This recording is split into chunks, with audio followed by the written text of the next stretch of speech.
Bonjour à tous et bienvenue sur Aide BTS MCO. Aujourd'hui, je vais répondre à une nouvelle question comme tous les lundis à 17h. Alors la question c'est la suivante, c'est est-ce que on peut devenir community manager juste avec un bac et en étant étudiant?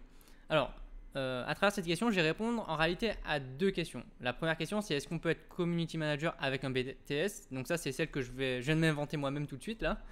La deuxième question, on répondra dans le cadre justement de cet étudiant-là, je pense qu'il voulait avoir justement faire quelques sous de côté pendant qu'il est étudiant et il se demandait si avec son bac pendant qu'il est en train de faire son BTS, il peut devenir community manager en attendant. Parce que c'est un métier qu'on peut faire en télétravail par exemple. Alors, déjà, après un BTS, est-ce qu'on peut devenir community manager? Alors oui, je pense tout à fait qu'on peut devenir community manager après un BTS MCO parce que le BTS MCO, il a eu une grosse réforme par rapport à l'ancien BTS qui est beaucoup plus orienté vers le digital, vers le marketing digital, vers la publicité sur les réseaux sociaux. Et le rôle du community manager, c'est de représenter les marques et de gérer justement toutes ces campagnes publicitaires qui peuvent arriver. Alors il y a beaucoup de choses, hein, community manager, ça a vachement évolué avec le temps. Avant, on se demandait, bon, ben, community manager, il fait pas grand chose, juste il va faire quelques posts par jour et ça s'arrête là. Mais en réalité, ça va beaucoup plus loin que ça. C'est vraiment gérer le planning de diffusion de communication sur les réseaux sociaux des entreprises qui sont présentes pas sur un seul réseau social, mais sur l'ensemble des réseaux sociaux. Et c'est cette coordination-là qui est difficile à faire. Et bah, trouver toujours un peu des idées, des nouveautés, mais également analyser les résultats, les performances sur les posts pour savoir bah, qu'est-ce qui marche le mieux, qu'est-ce qui fait interagir le mieux, qu'est-ce qui convertit le mieux le client vers l'achat et vers le site internet, puisque c'est le but quand même. Derrière, c'est quand même de faire des ventes. Et après un BTS MCO, on voit toute une dimension communication et marketing digital. Community manager, il n'y a pas de diplôme en question qui permet de devenir community manager. C'est souvent justement des notions apprises en cours sur le digital et mêlées bien sûr à toute une partie expérience et expérimentation de la personne.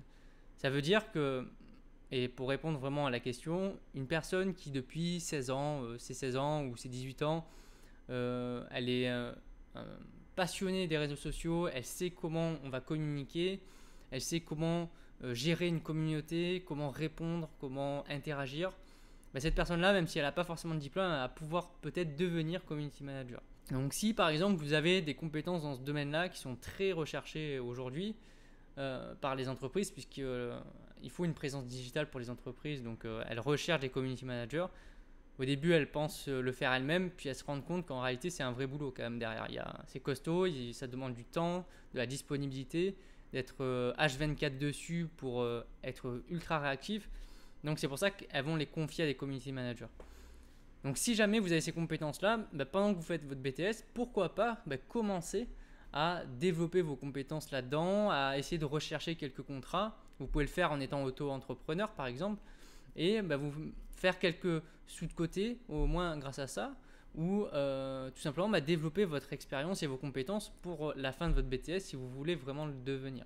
Moi je pense que c'est vraiment un poste qui est très intéressant, il y a beaucoup de choses à voir, il y a plein de subtilités. Après c'est sûr qu'il faut être vachement intéressé par les réseaux sociaux, par les nouvelles technologies et l'évolution de la société pour être toujours au goût du jour, on va dire, dans les tendances.